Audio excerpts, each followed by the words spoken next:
And we're back to learning HTML, and this time I'm going to show you how to create forms. This video is going to be a little bit longer, so if you're not new to this, check out the description. I will create some chapters for this so that you can find each subject quickly. But if you're new to HTML forms, you might want to watch this video start to finish as I go over the basics first and then add more and more details. Let us start with our usual setup. So on the left, we've got a simple website, and on the right hand side, our code for it in an HTML file. We are inside of our body, and we'll add the form. We need an opening and a closing tag for a form.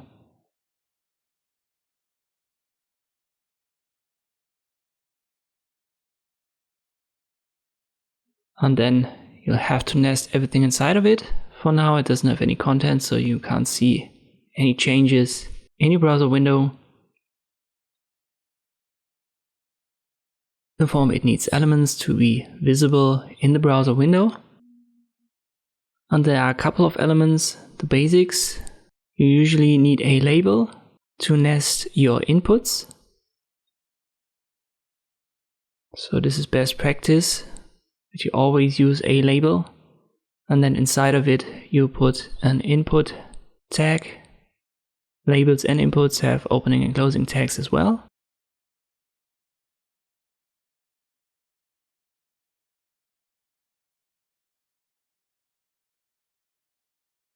And here we can see our first form element now.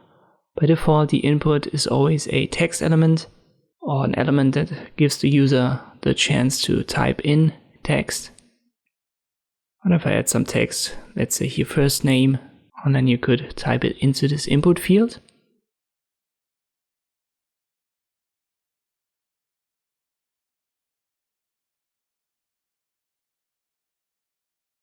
Let us use these line breaks, BR.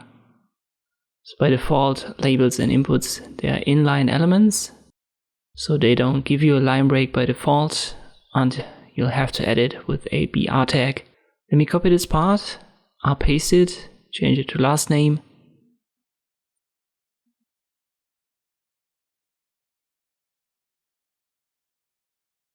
I need another BR tag right here after my first label to get the text of last name into the next line, like this. And if you want to have a little bit of spacing in between, you can also add 2 BR tags.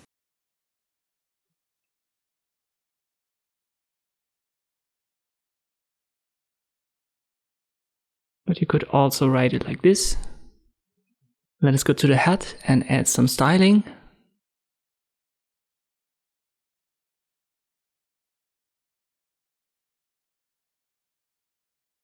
And we can select our labels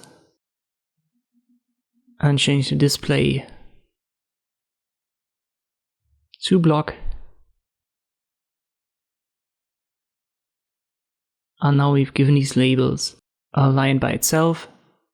So you could do it like this and completely forget about the BR tag. You could also give your inputs a line break by adding display block to it.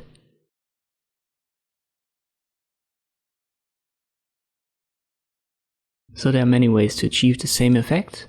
For this basic tutorial, I'm going to stick to using the BR tags, and I'm going to leave the styling for future CSS videos. When it comes to the label and the input, it's best practice to connect them. So every label and input should be connected with a for and an ID attribute, and it should be given the same value. For example, your first name and afterwards last name. And that way the browser knows that the label and the input, they are both connected.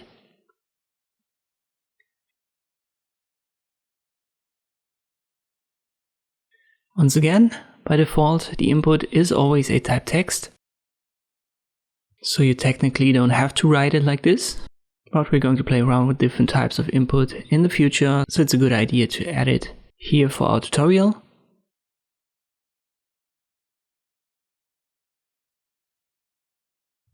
There's another attribute that you need to know from the start. it's the action attribute. It needs to be added to the form.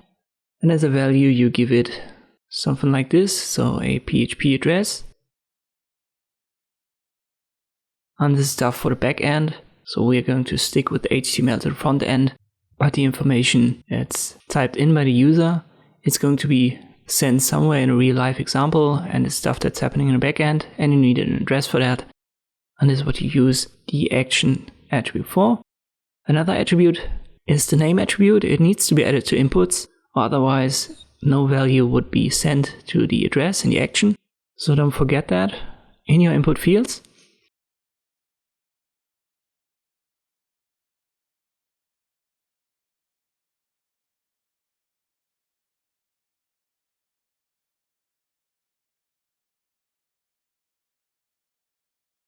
There's some more things that you could see as a basic form. First, these are the field set tags. Let us nest all of the labels and inputs inside of a field set. And you can see it styles it a little bit and groups the information.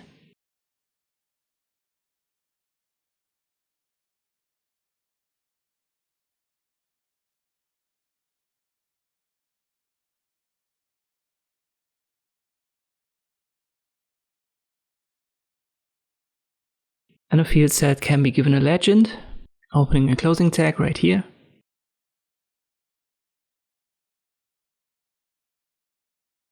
And you can give it, for example, your name. And now it becomes part of the field set style. And it gives the user a good idea of what's part of this field set. So in this case, it's simply the name information, so your name makes sense for the legend. Keep in mind that all of this is still nested inside of the form.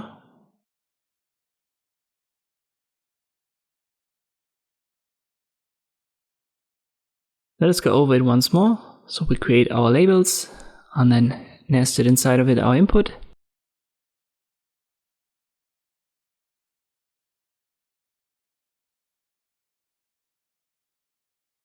For the type input, we'll use a submit value. And now we've got a submit button. It's the next element that's, let's say, mandatory for forms. As a value, let me change it to submit, as my browser is set to a German language. So you can change it like this, and it's even case sensitive. And again, even the submit button is nested inside of the form, which is important. So when the user clicks on submit, the information in the input fields is sent to the address in the action of our form. And don't worry about the size of this button. It's automatically adjusted according to the information in the value.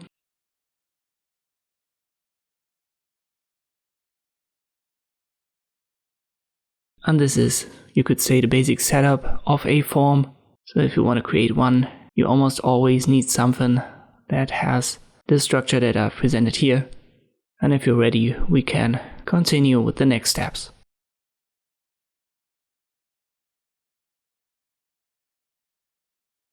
So let us proceed. Here is our basic form. Let me copy this part and I simply paste it so that we have a new field set. Let me comment it. And I want to show you the radio buttons now first.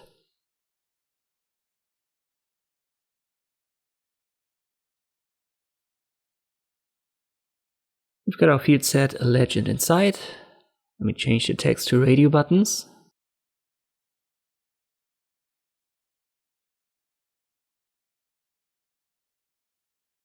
And here's our second field set.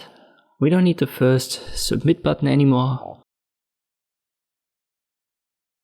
So let me just delete this.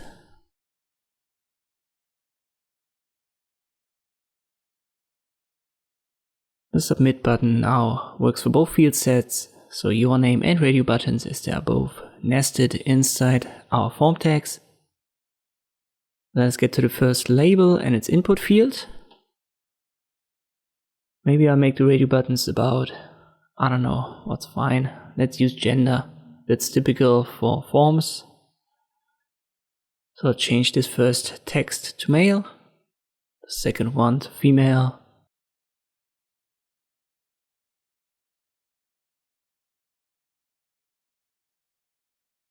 And this is now what we've got. For now they are just regular text type input fields.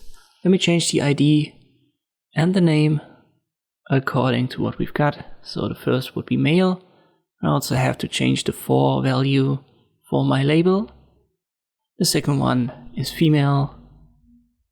So the for attribute inside of the label needs the female, the ID needs the female, and I change the name as well.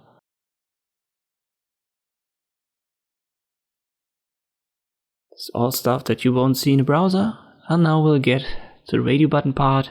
Just change the type to radio. And if we load it like this, you can see our text input fields are now radio button fields. They can be activated with a left click. Let me change the position of the text, in this case the male. So I want to have it after the radio button. Let me get rid of our styling up here.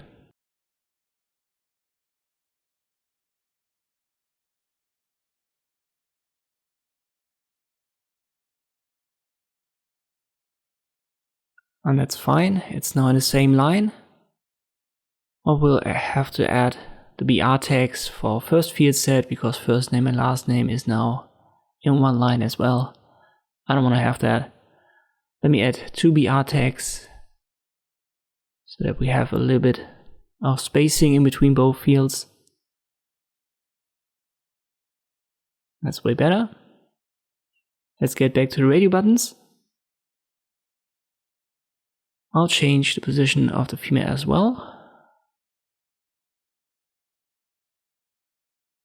And that looks like something. But for now I can check them both. And usually you don't want to have that. Radio button should be a single option only. Let me add a BR tag first to have different lines for male and female.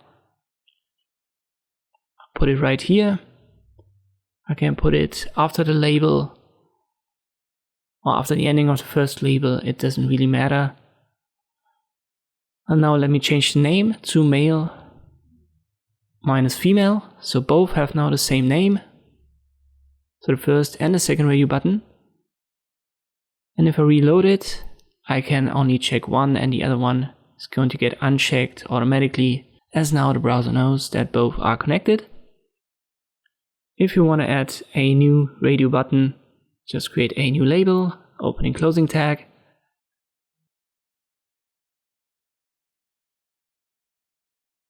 Inside is our input nested.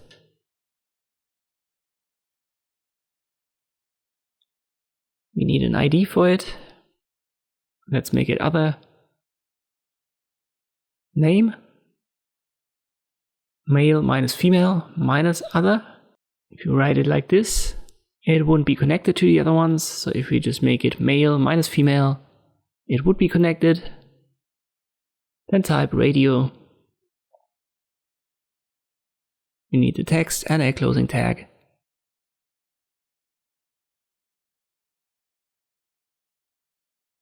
We need the for attribute in our label. It has to have the same value as the ID, which is other, and now it's here. Let me add a BR tag. As I said, I can put it right here after the closing of the label. It has the same effect. And now all three are connected. So what if I made this name male, female, and other? Only the first two are now connected. And the browser doesn't know that the last one is also part of the group. So always make sure that these radio buttons in the same field set have the same name.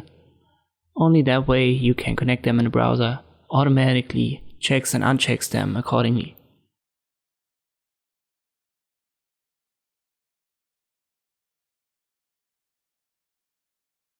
Alright, let us move on from the radio buttons, and we're going to have a look at our next input type. I'll copy this field set once more. Once again, it's all nested inside of our form tags.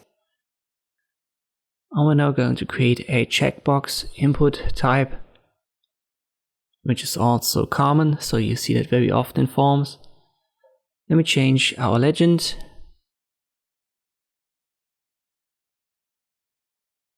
What could I make it about? Maybe about languages or something. So languages you speak.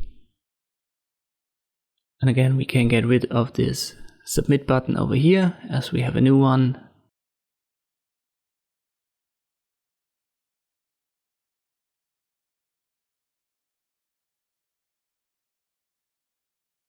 Let us completely create this from scratch. So I create my labels first again, and I nest the input in it.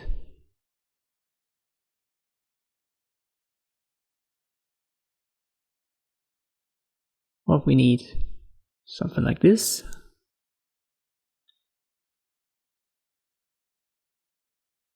Let us change the type to checkbox. And we've got this effect. So our text type input is now changed to checkbox. Let me add the for attribute inside of our label. I make it English, so the ID of our input has to be English as well. Now they're connected. We have to have a name.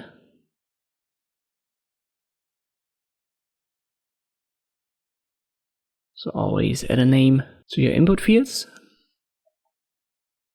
And now I can copy paste this and let me add a couple of languages more.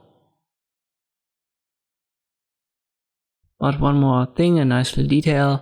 If you add a spacing, it's going to be visible in the browser, so it makes a difference if you have it right here before the English or not. And now let me add more languages. Maybe 2 or 3 more. Change the for in the label and the ID accordingly in our input field. The name needs to be changed. The type is still checkbox.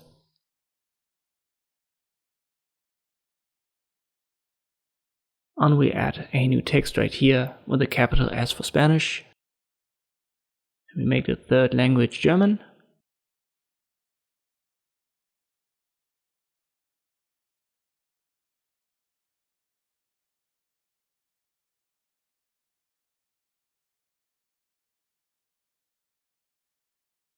On the fourth one, I'll make it Italian. Usually you want to use checkboxes when you want to give the user the option to check more than one option. So the radio button is specifically meant for only one option to choose. Or when you speak more than one language, you can obviously check more than one of these boxes. So these boxes aren't connected via their name like the radio buttons. Let me add BR tags after the closing label. And now we've got it like this.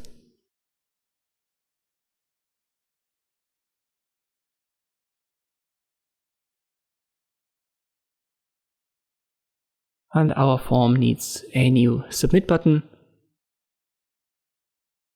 Let's go over that once more.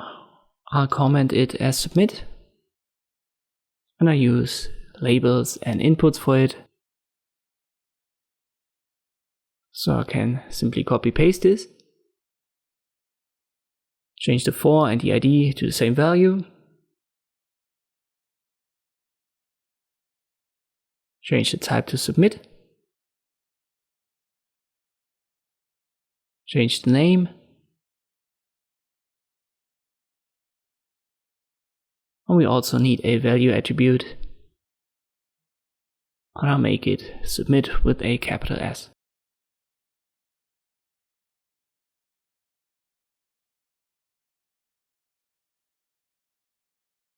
It's now inside of my field set. So let me add a closing tag for the field set right here in my checkbox section. I can just copy this one and paste it right here below our last closing tag for the label.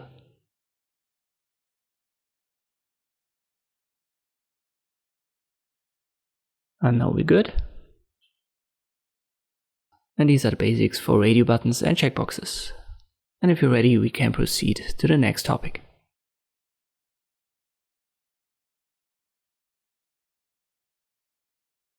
Let us continue. We've got more input types and way more elements that we can add. Let me go right here, so right after the checkbox, and on top of our submit button, I'll create a new field set.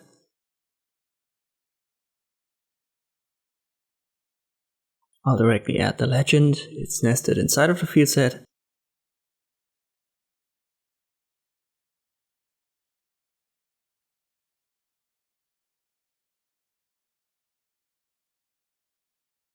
You can directly see it right here. It doesn't have anything inside of it for now. And we will change that by adding a select tag. It has an opening and a closing tag.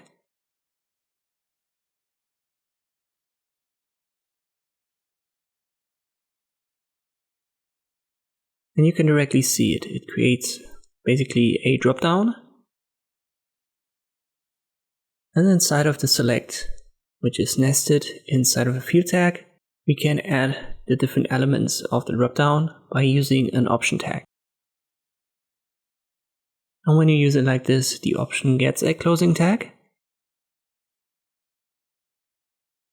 And the more you add, the more elements there will be inside of the dropdown. So if I add 4 options, we can directly see them. They're empty for now.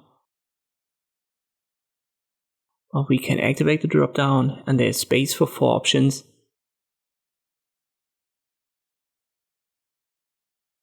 Let me add some elements to it. Maybe I don't know. Let's make this field set about pets. So choose your favorite pet, something like this.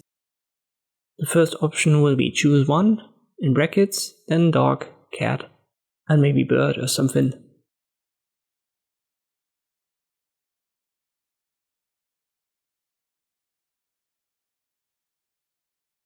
So if I reload it, choose one is shown by default, and you can open the dropdown and then select something different. So this is what the select and the option tags do inside of forms.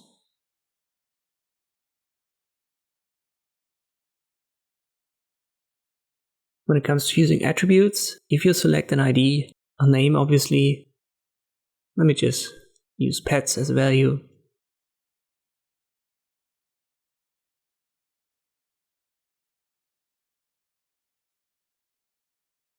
And you can nest it once again inside of a label, and you can connect the label with a for attribute.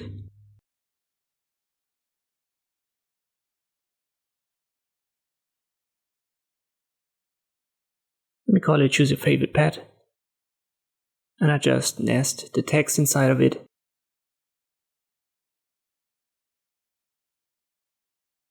And you can see that right here. So there's the difference between having a legend and then adding a text. We've had that prior with our first field set, your name, where we have first name and last name as text added, and not just a legend that says your name. Let me keep both in this example, or let me just call it favorite pet as a legend. That's just an example, you get the idea. You can also use a BR tag here, but I think it looks better if we keep it in the same line. So select elements are also inline elements.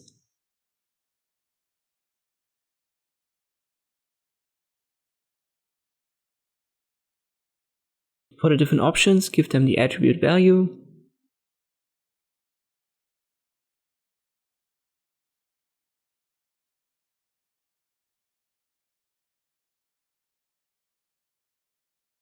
The first one is empty, so we can just keep it like this.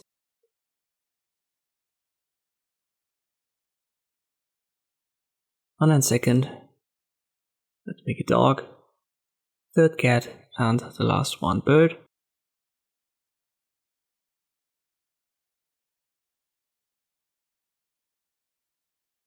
So that way if the user selects something and submits it in the backend, we know what value this selection has.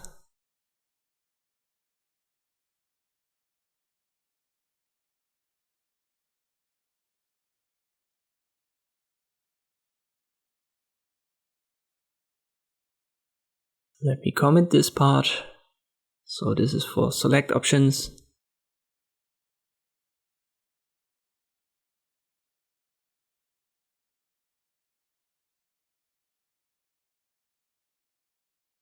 But there's one more thing to know about select an option. You can not only choose one, but you can also choose multiple pets.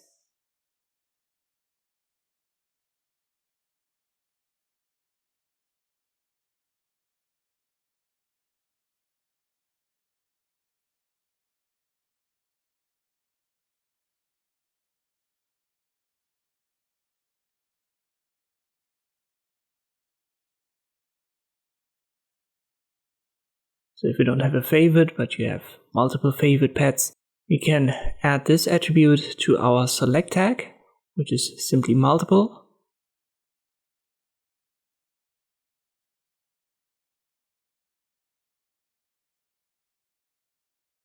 And we can determine the size, which is 4 in this case, so we have 4 options.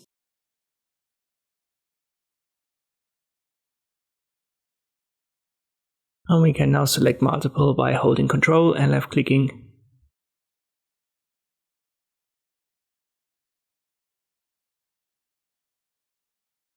So maybe you want to give the user the information.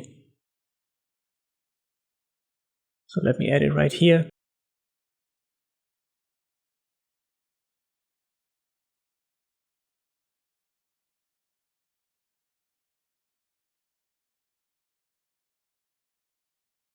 So hold Control plus left click to select and deselect multiple options inside of this dropdown.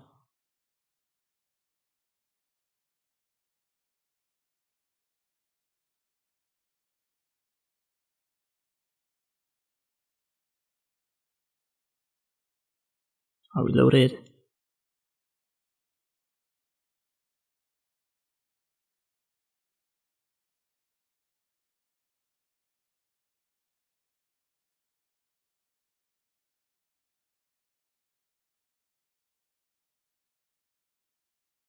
I'm going to keep it like this for our tutorial.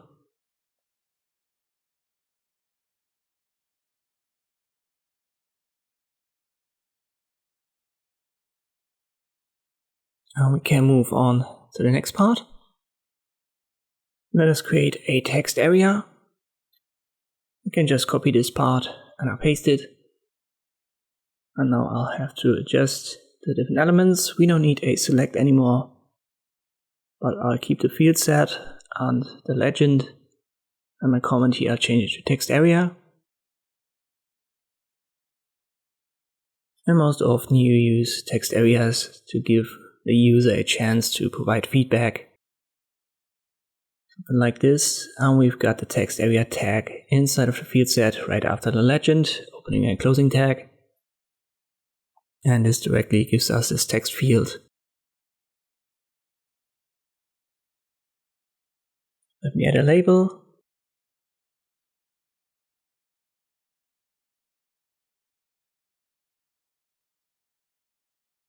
I'll close it right here.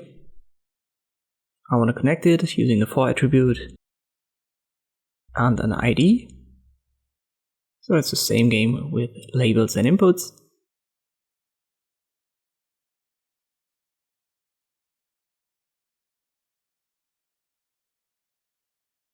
I'll add a BR tag, because text area elements are also inline elements. We can determine the size by using row attributes and column attributes, so it's rows and calls.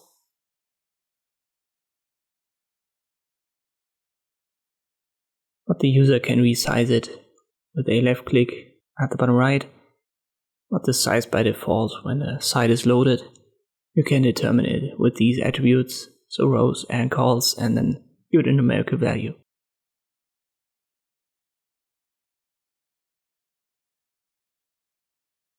Let's also add a name attribute. I'll just call it feedback.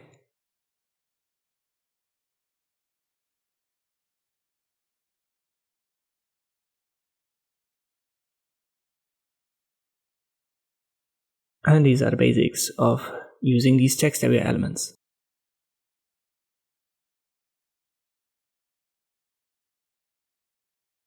We've already created a submit button, but we've used an input tag for that. There's a different way to do it. We can just use directly a button tag.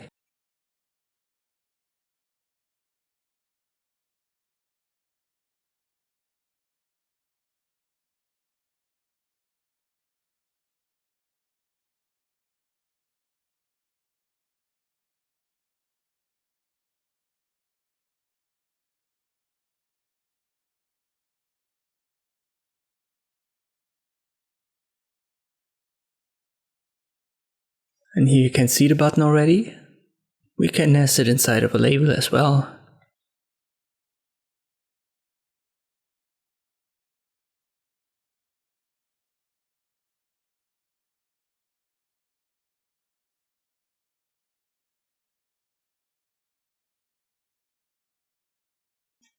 It doesn't do much in the browser for now. Let me use a BR tag here so that we have separated our first submit button and our new one in different lines.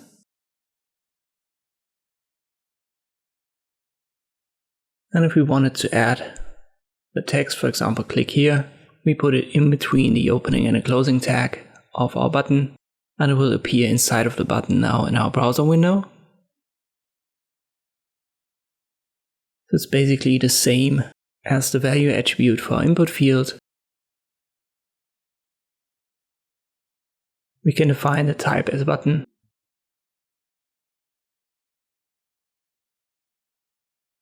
We can add an on-click attribute and make it, for example, an alert.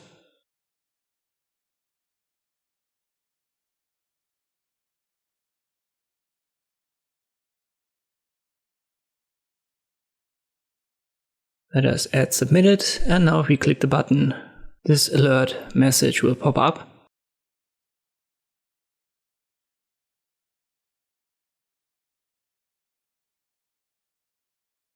So this is something that you can do with the button,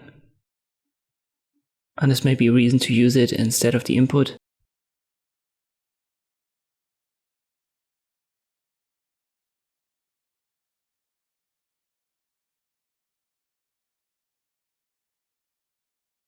But in general, I like to use the input, so I'm going to stick with it. And let me delete this part. We only need one submit button. And we can move on to the next element.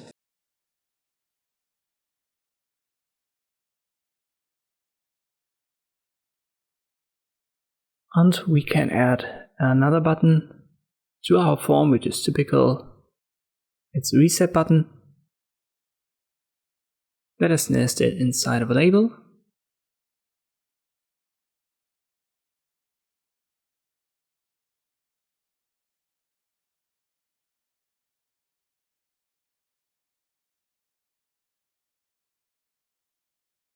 We just use another input tag for it.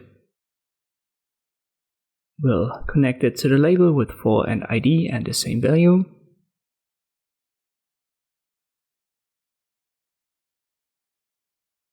And now as a type, we'll use reset.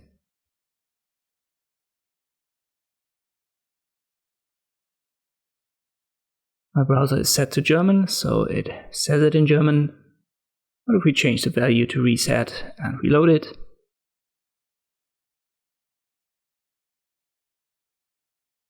we now have this typical reset button. So let me check something here. I add my name. And if I click on the reset button, everything is set back to the default. And all that it took was this input field with the type of reset. Keep in mind that this button is also nested inside of the form, and this is why it works. So it's a typical mistake to not nest it.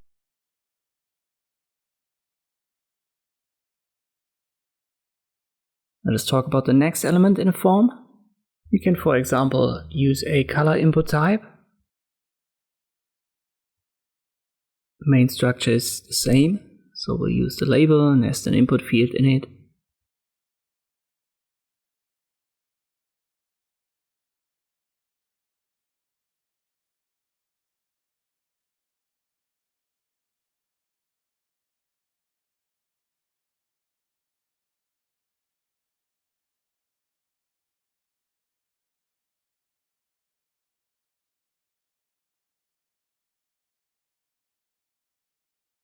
Maybe we want to ask our user about his favorite color.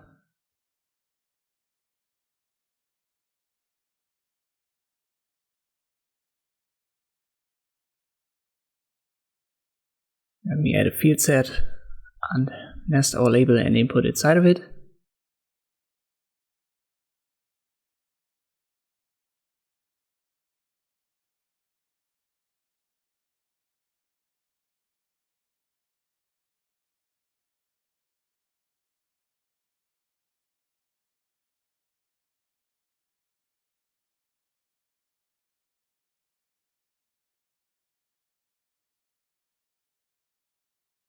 I'll use a legend.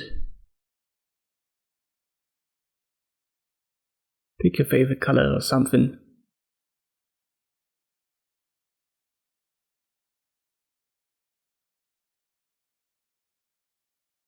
We've got this. I guess I have a typo right here.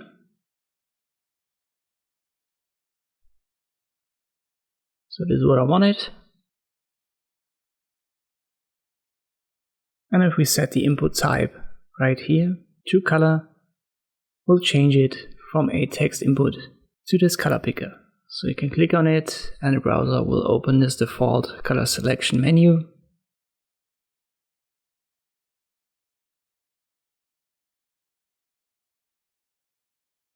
Make it green, I confirm. And there's now the user selection.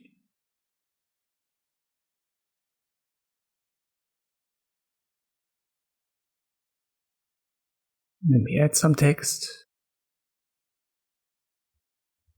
And usually it would be written maybe like so.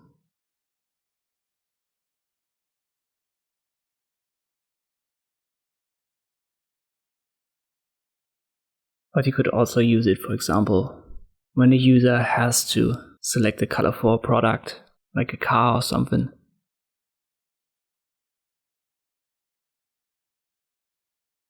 Let us move on to our next input type.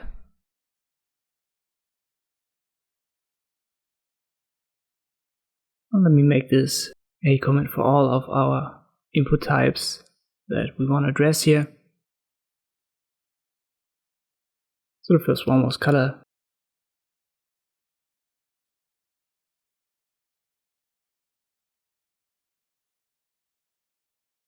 And maybe I'll put them directly in the same field set. So let me rename the legend right here, and I put my comment below it.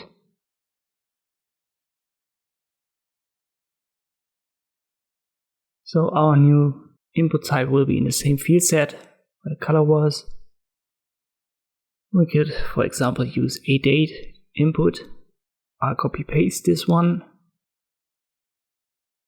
And now I'll have to change the values for and ID to connect them. Let me make it date. I'll change this text to pick your date. And the type, it's also a different type. So by default, again, it's a simple text element. Let me use a BR tag.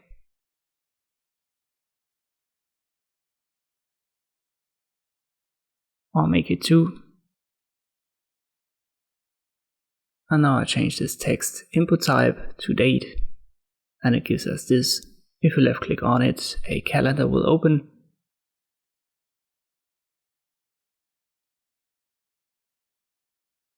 And the user can pick a specific date.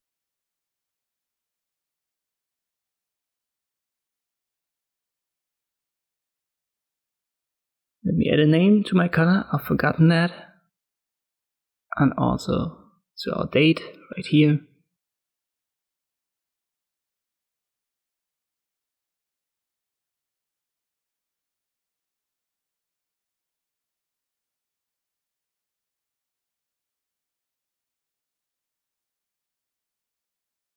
There are more of these input types where you could simply use a month and also a date time. I think that month is self-explanatory, but date time is a little bit different. So let us go over that once more using the type date type. I'll simply copy this entire elements of our code. And now I'll make it datetime. And it's called datetime local officially. Let me change the for and the ID. Also change the name. We need some more BR tags for line breaks. Right here.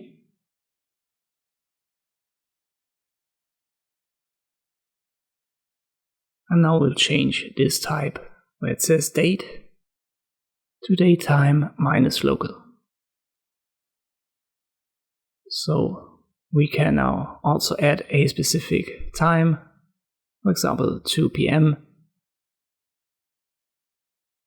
or 2 a.m., whatever you need.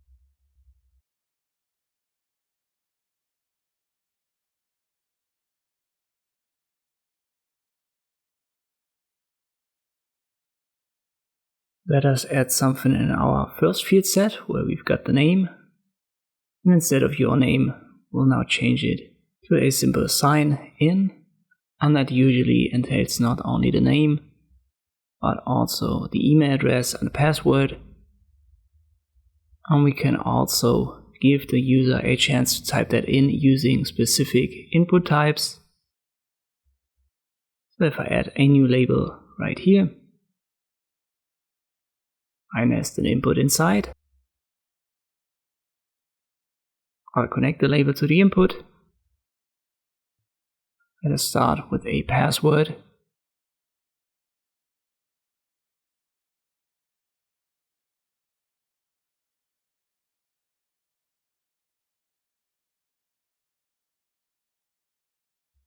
We need a name.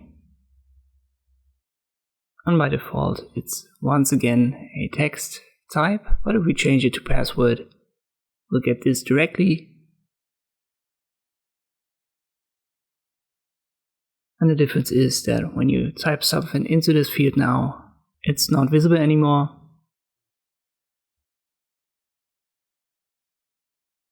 So it looks the same as these text input fields.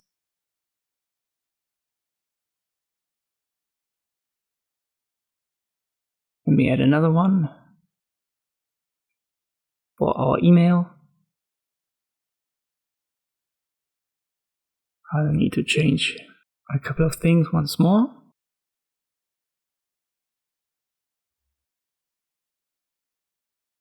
And first, we need to link the label to the input with a new value of mail.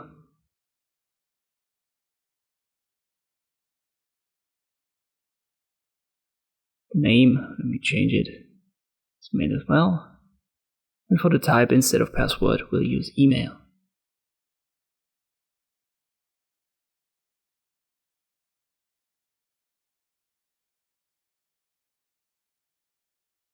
But let me make all of this email so that we stay consistent. I don't want to confuse you here.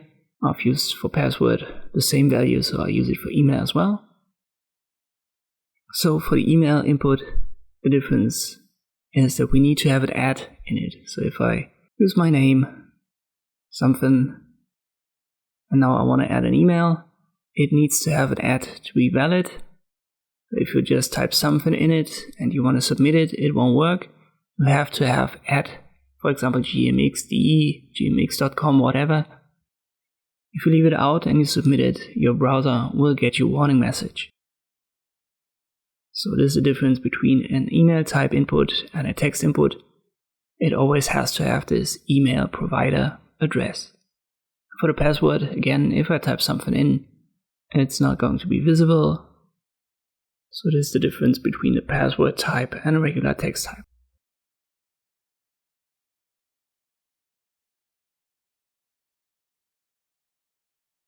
So let us get back to our input types. And this time I'm going to use a photo. I'll go to Unsplash. So it's unsplash.com. You will find free photos there to use. And you don't run into copyright problems when you use them on YouTube or something. Let me just use this.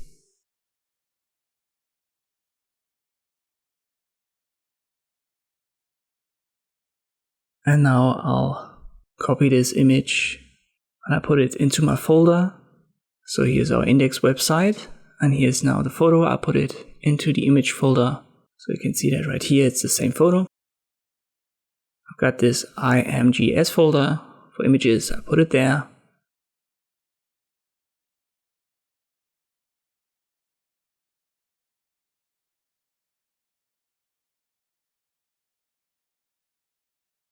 And where should I put it? Let me check.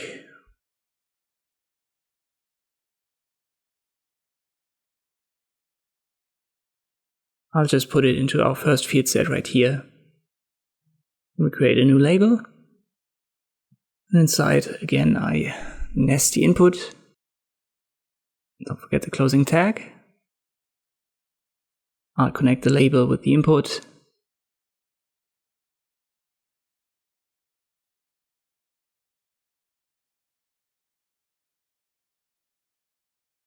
Let me just call it img.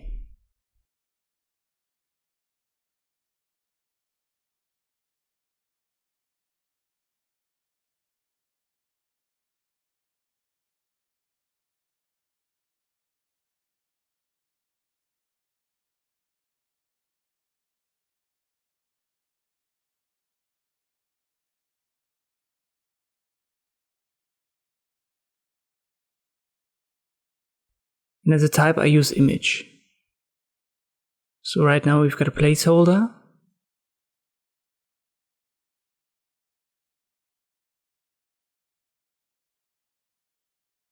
What if I add a source? Let us get back to our folder. So it was the imgs folder.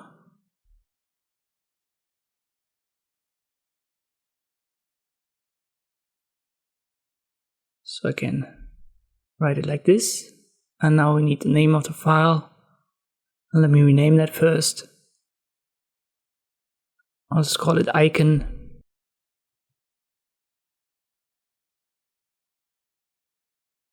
Or let me make it example2, something like this. Doesn't really matter what the name is, but it needs to be the correct name right here in the address. Example2.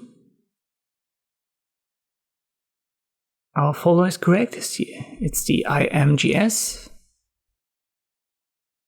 But it's still not there, because we also need to define the file type. So example2 and then .jpg.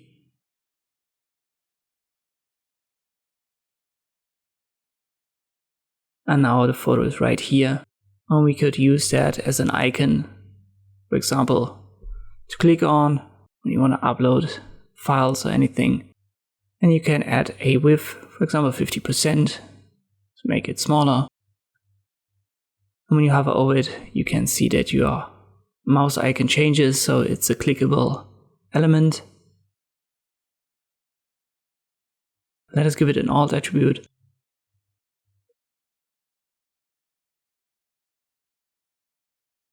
But this is also possible. So if you want to use icons for uploading files or for adding a link or whatever, you can write it with an input tag and add it to your forms.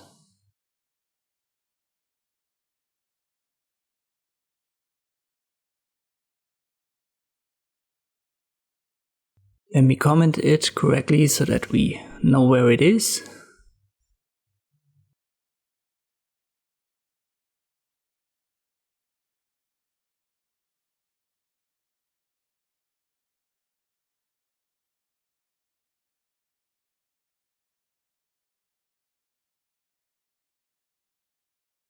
But I think it's still too big. Let me make it 10% or something. Usually you want to have like a text before it. For example, upload your files with this button. And then you can upload an image of your button and use it like this.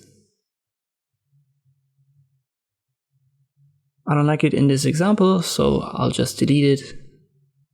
But I wanted to definitely show you this, so that you can see that this is also possible inside of forms. Let's move on to our next element, and we'll put it right here in our miscellaneous field set. We've got our basic structure with the label and the input.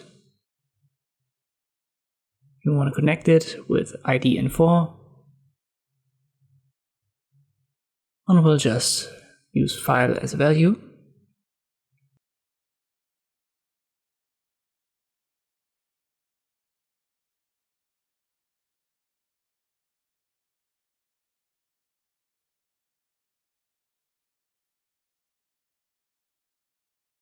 And that's the type.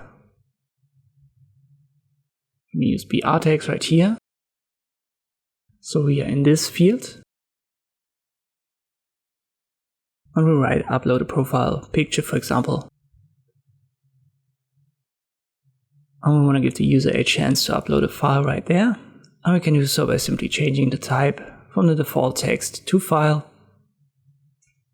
And now it looks like this.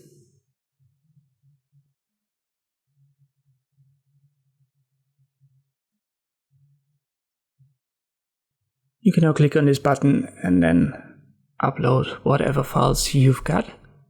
Also, don't forget to add a name. For example, profile, photo, profile, whatever.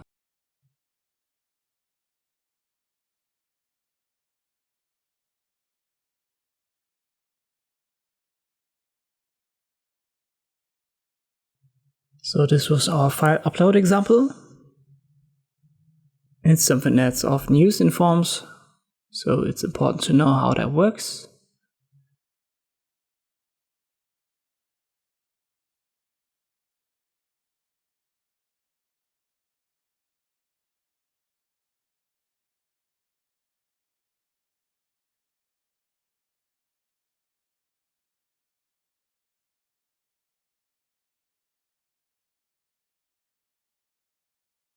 We'll add yet another field right here in our miscellaneous input types field set.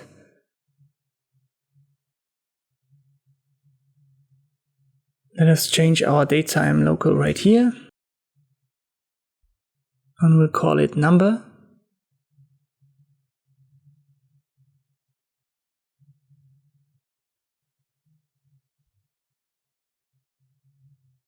Let us just use age, for example.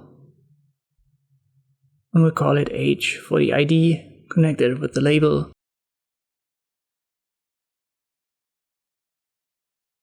I'll change the text, so maybe you want to know how old the user is. So we're talking about this field right here.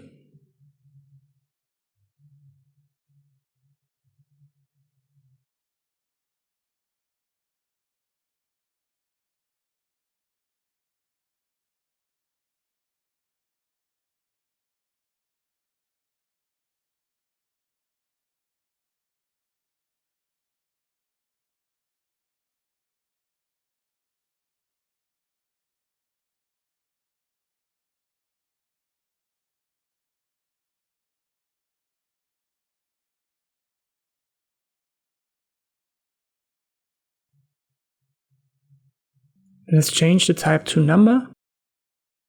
And now we have this input field. So we've got an up and a down arrow, and we can pick numbers.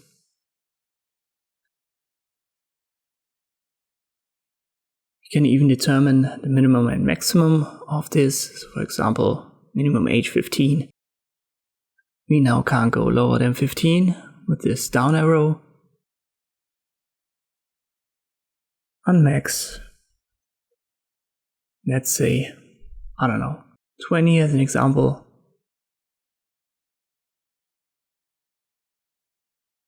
I'll reload it, and we can't go higher than 20 now. So you can set a min and max for these number input fields.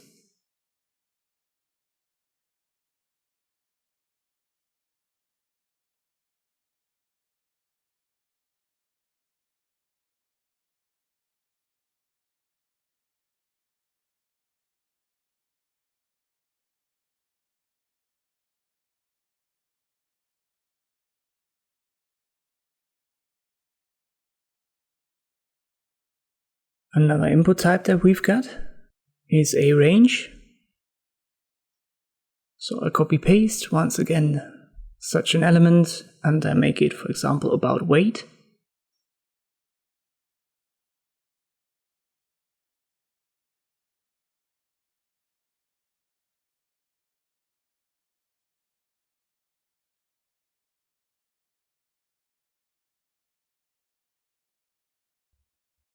Or let me make it about the price, something like this.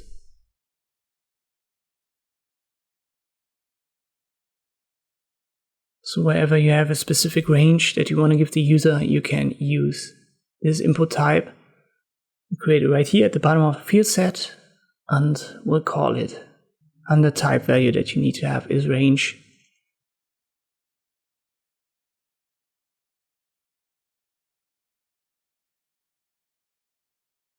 And now you have such a slider.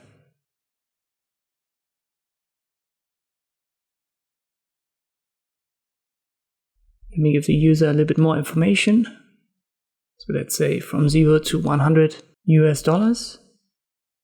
So the user now knows what is min and what is max.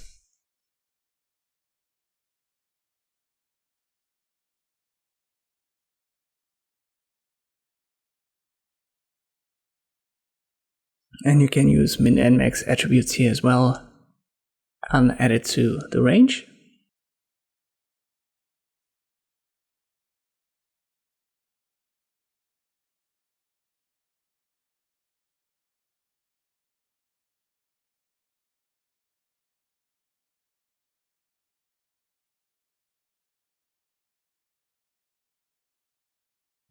Let us go to our first field set again, and I'll show you an example of a hidden input type.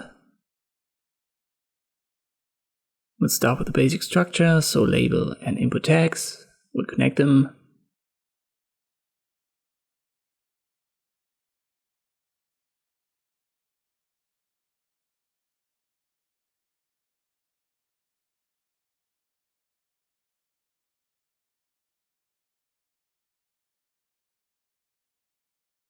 And let's make it about customer ID, something like this. So for some information, you want to give predefined values, and it doesn't really matter for the user what value that is, but you know it internally, for example, the customer ID.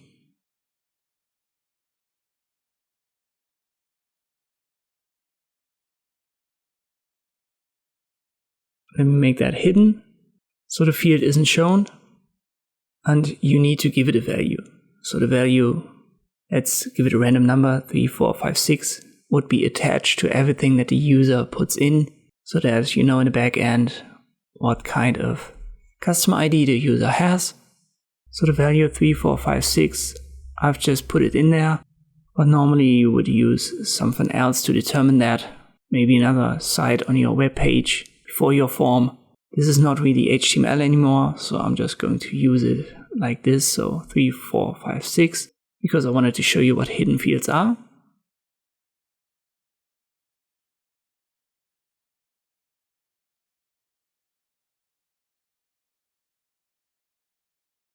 Let us go back to our field set right here. We've got the miscellaneous input types, and we'll use a search example. So it's yet another input type.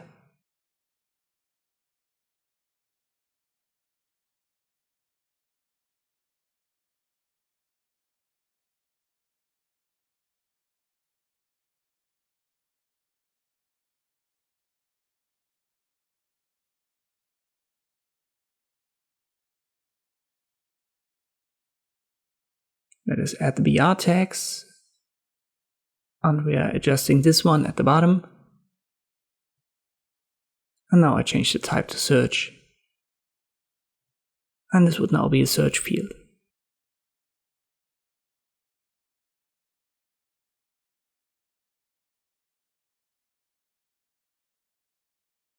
So you can also implement that into forms. It looks like and it works like a regular text input type.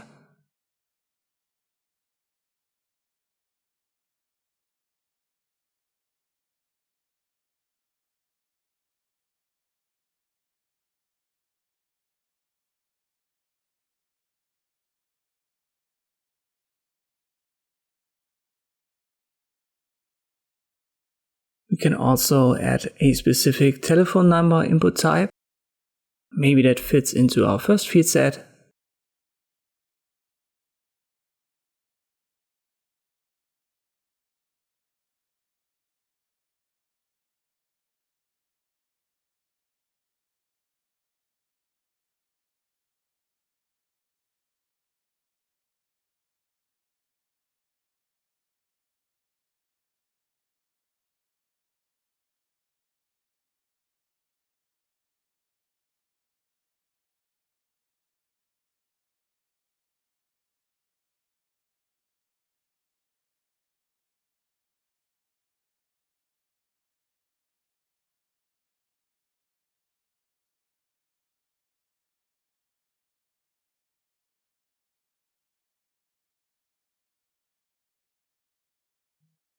Right here, let us change the type. It's simply TEL. And now we can determine what the telephone number should look like by default. And we add a placeholder so that the user knows what he should type in. So this is the format that we want.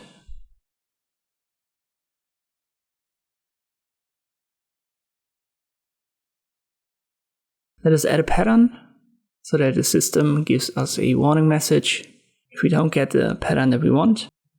We'll use the numbers from 0 to 9 and then use these curly brackets. We've got 3 numbers.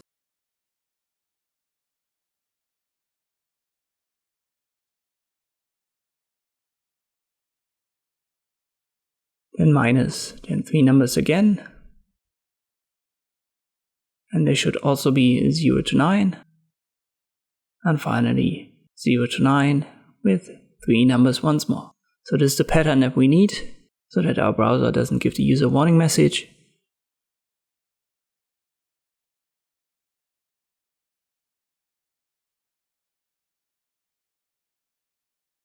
If we type in 1, 2, 3, 4 and then a minus, it would already be an error because now we have a pattern of 4, 3, 3 and we need a pattern of 3, 3, 3.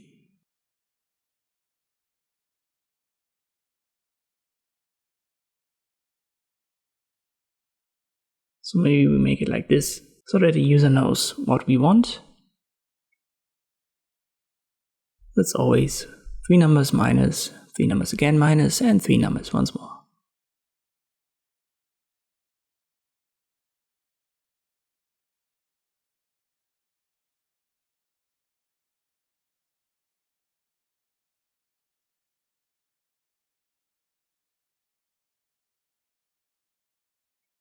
Then we change it, for example, to 332. And then the user would have to put in a number that has this format of 332.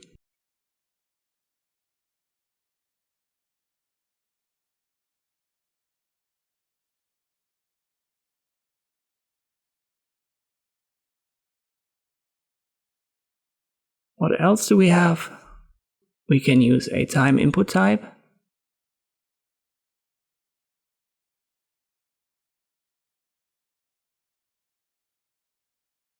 So if we just want the user to give us a time instead of a date,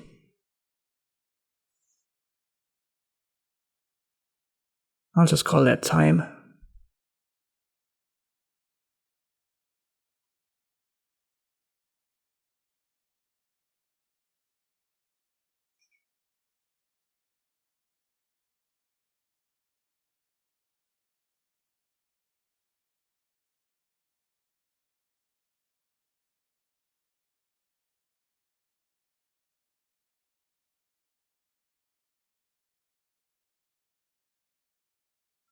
This is now the input field that we're adjusting. And the type is simply time, and it gives us this input field.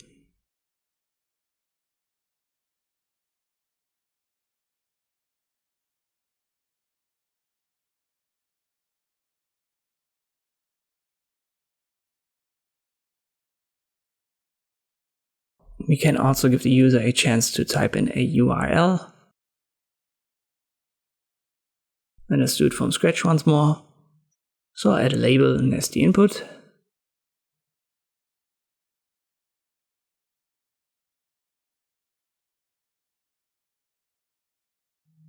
Connect label and input.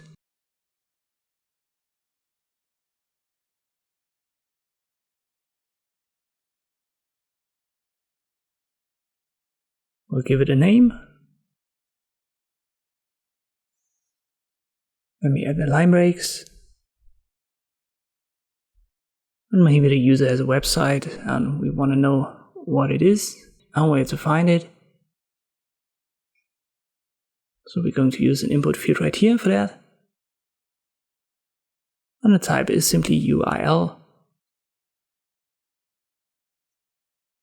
It looks the same as a regular text input, but it has to be the typical format for websites.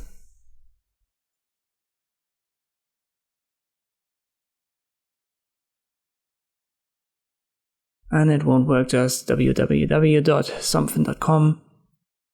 If I, for example, use my YouTube URL, let me just do that. I go to my channel. You can see it's this HTTPS. So this needs to be part of the format for the web browser to accept it as a valid input. And this is what the URL input type does.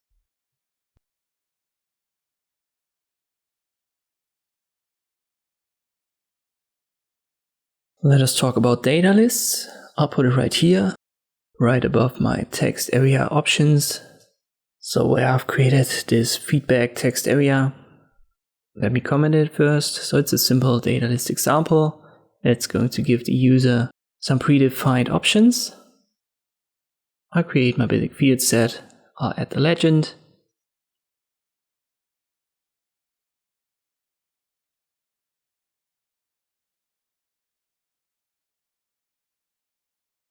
And let me make it about selecting your favorite social media platform, something like this.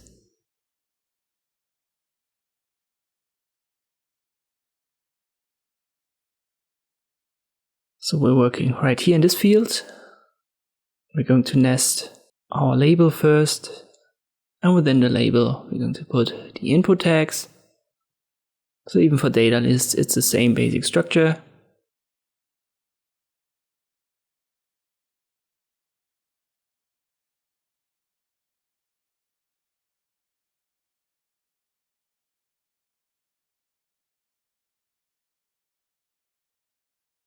I'll connect the label with the input. I'll use foreign ID attributes for that.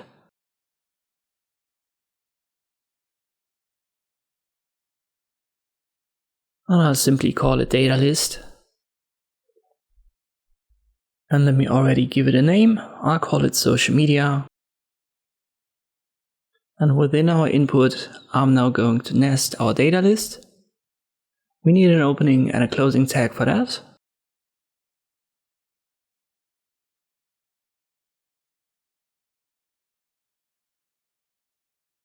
And within it, we want to give the user these predefined options.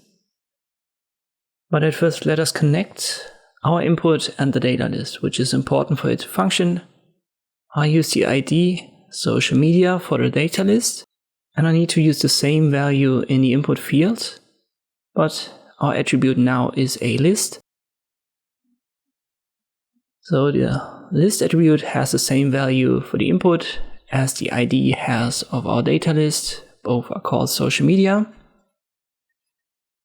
And for now we only have this simple text field. Let me give it a text in front. For example, what is your favorite social media platform?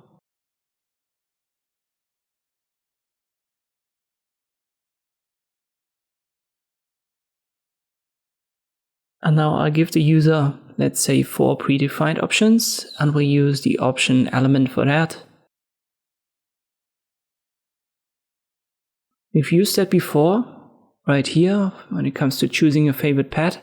And you can see here for this select example, I've used opening and closing tags. But when you use data lists, you can also just use an opening tag, so you don't need to close the option. Because now we are just going to add the value inside of this tag, and it doesn't really have a text that's needed for a dropdown like we had in the case of the favorite pet. So I'll just type in value and then use Twitter. And if the user types in T in this text box, we can see that Twitter is already predefined and the user can select it.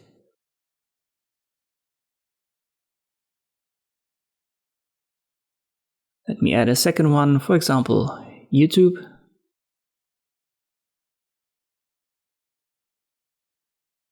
But the user has to use a letter that's part of the preselection. In this case, for example, AZ is not part of Twitter or YouTube, so these names don't have that letter, and therefore AZ would not make these predefined options pop up. So now I've got Twitter, YouTube, Facebook, Instagram.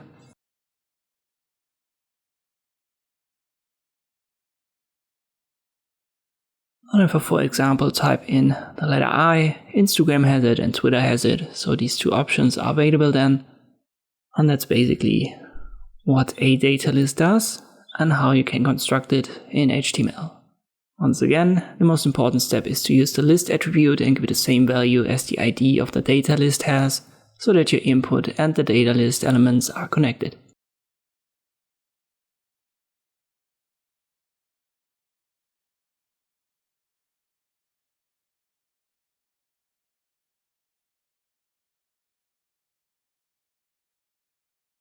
Let us finally go over some input attributes that we can add to almost any of our input elements. Let us go to our first field set where it says first name, and I'll add the required attribute. So this field is now required. If we reload the page, we have nothing in it and we'll submit it. The browser gives us a warning message, so the user has to type something in so that he's able to submit the information in the form. And we can add that to any input.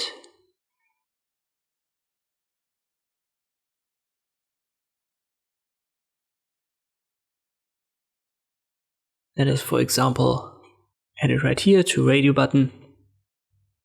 I'll add it to the first one, which is mail.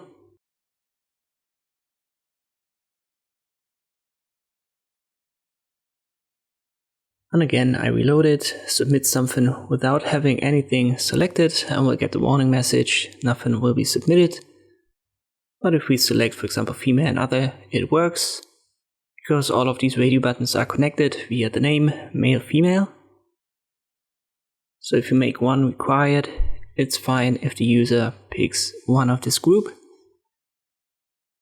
and the information will be submitted. Another one that you might want to use is the checked attribute. You can add it, for example, to our checkboxes, and now English is checked by default. It can be unchecked, but if you reload the page or reset the information down here, this is what it's going to look like when the page is loaded for the user. Let me also add a checked attribute to our radio button, mail. I'll save it, reload it, and by default we've got this. When we reset it, you can see mail and English are checked or selected by default. There's some other attributes that might be interesting. For example, let us go to the placeholder. We've already used that for a telephone number, but you can add it, let's say, to the first name. Give it a value, your name, for example. In this case, it would make sense to make it your first name.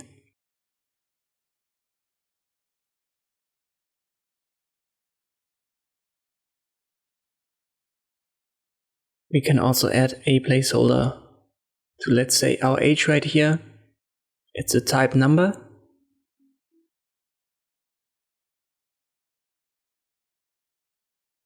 So it looks a little bit different. Let me add an equal sign right here. That was a typo. I reload it. And you can see that 18 is set as a placeholder. So you could also add that to other input types, not just text. We've already talked about the min and max attributes. We've used it for range and right here for our number. So if it's set to 15 up to 20, you can't go lower than that. Let me set it to 12. And now I can go down to 12, but not lower.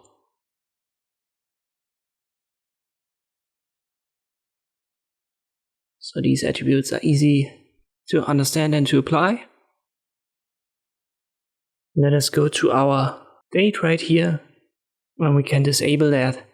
So sometimes you still have fields, but you don't want a user to put some information into it. You can use the disabled attribute for that. And it works on any input type. And when you reload it with this attribute, the input type, the input element isn't clickable anymore.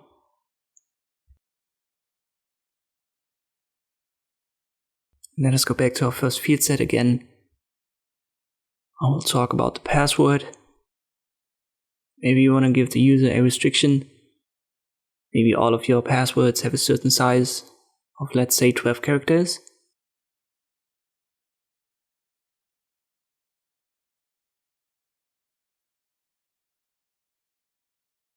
For now, this input type text field has the default length, but if we use size as an attribute and make it 20,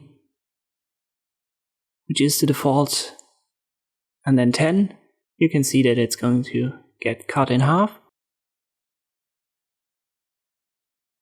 But don't mistake that, you can still input more than 12 characters, even if you make it a size of 12. So the size just determines the size of this element in your browser window. But if you want to make it so that the user only can add 12 characters, you have to use a different attribute, and this one's called max length. Let me, for example, add it right here for last name, where we can see our characters.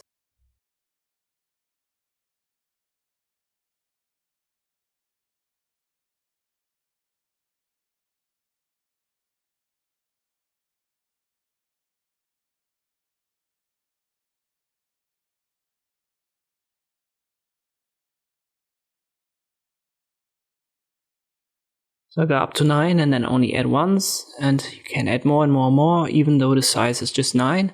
But if you add a max length and make it 9, we can only go up 1, 2, 3, 4, 5, 6, 7, 8, 9.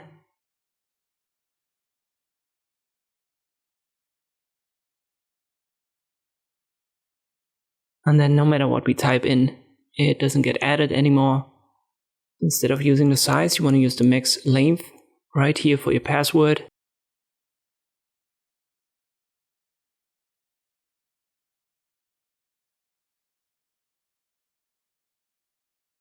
But there's something else to add. Let me add 12 characters and then make the size 12. And you can see that the last one cuts off the first one. So it gets one step further and that cuts the first input in half. So let me make it a size 13 and now it looks better. So it is a max length of 12, I only have 12 characters in it. But with a size of 13, the first one doesn't get cut in half. And that looks better. So if you want to use it, always use the size plus 1 of your max length. And that makes these input type fields look way better. Finally, we can also add a multiple attribute. I've already used it right here, but let me show it to you again. So if you add it, you can select multiple options in your dropdown by just holding Ctrl and then left clicking. But that only works for dropdowns when you add the multiple attribute in your select element.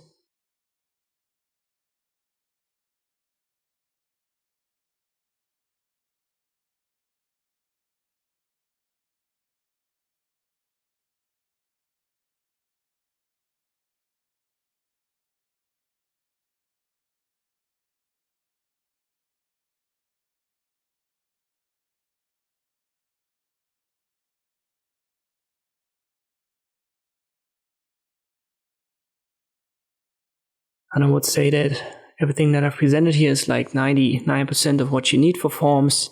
So you're good to go with this tutorial to create like 99% of the forms that are out there.